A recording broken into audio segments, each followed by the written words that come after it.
basically what's being occupied right now and what's free. This is going to determine what's free is kind of going to determine what your next step is.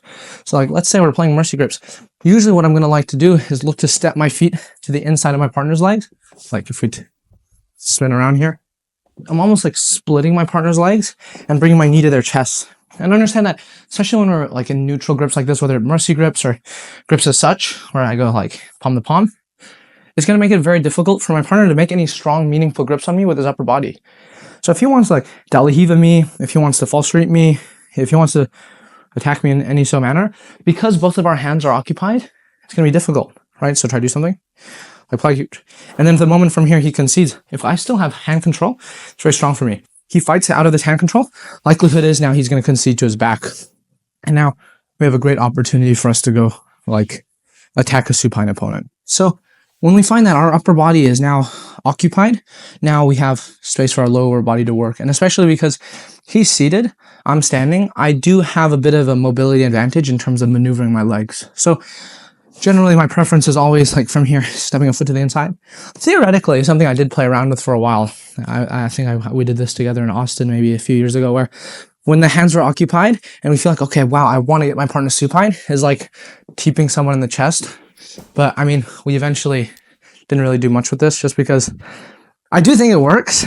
But in terms of like the practical use of it, I don't think it's very useful. Like there are other ways you can get someone supine, like if you're Owen Jones, like kind of getting someone to get off balance and then get a bit of a spin going. I think this is also very strong.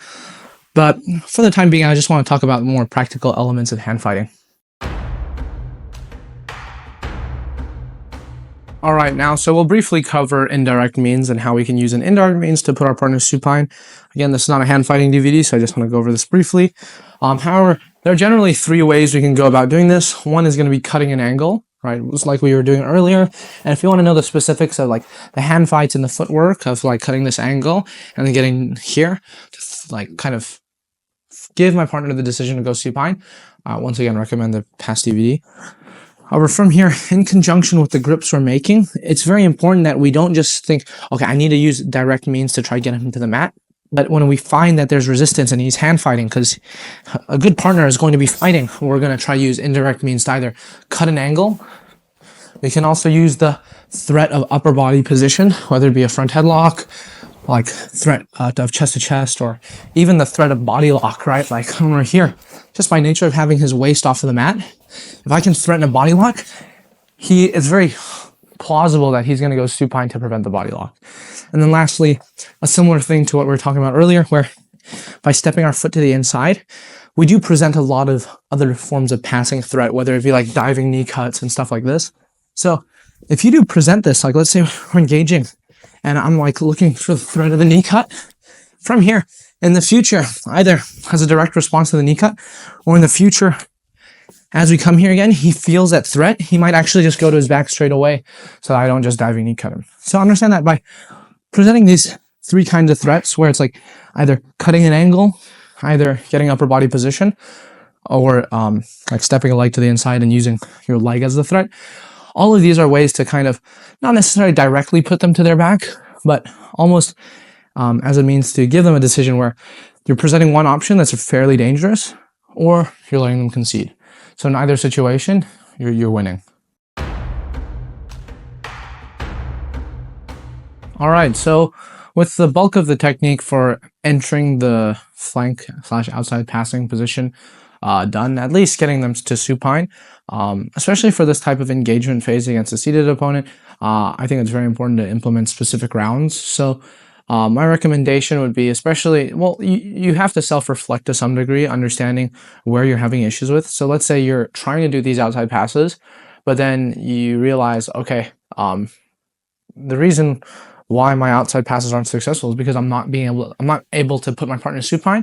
This is when like working this position specifically would be very useful. And you'd basically try structure it in a manner where you create a short feedback loop where, let's say I perform this movement, and I try to get them to their back. If I do it successfully, we reset. And you can vary the intensity by saying, okay, Lynn, I want you to just stay seated. Don't do anything else. If I want to increase the intensity, I can say then, okay, I want you to try to hand fight effectively. If I want to increase it even more, then I'm like, Lynn, I want you to go to your attacks stay seated though, because if he goes supine, it's a different situation. Or if you want to incorporate some degree of your opponent pulling supine, say, okay, I want you to pull supine, but pull into your own attacks, and so on and so on. So you can see how you can modulate the degree of difficulty that you may encounter when trying to do this. And I think it is very important to kind of go about this in this manner. Okay, now and lastly, to summarize this, just a caveat I want to put on, trying to put a seated opponent supine. When your partner really tries to stay seated, regardless, like you present these threats, you have to use some degree of tight passes if it wasn't clear before. Where from here, I'll just do it while I'm kneeling, but from here, if Lin just doesn't want to go to his back and he's just posting his hands to the floor, this is when I'm going to have to use underhooks, attack these types of tight positions where I might use body locks and so on. Actually, something I've been thinking about recently is the use of like tight passes on the legs, as opposed to not just necessarily tight passes on the upper body. But you do need to use some degree of tight passes, since by nature of what he's doing, he's opening up his body to make it so that he has a better form of base. And what that does is it makes it more difficult for him to keep inside position and stop me from getting tight grips on him. So just, if I find out, okay, wow, it's so hard, I'm trying to get him to his back, but I can't, this is when then I'm going to try to maneuver and get tight. And when he tries to pull me out of this, right, he tries to maybe push me away and such, this is when then I maybe start continuing to flank angles, maybe cutting corners, or maybe even creating back exposure. But just understand that all of this exists in the context of all these other passes. So one thing I want to emphasize is really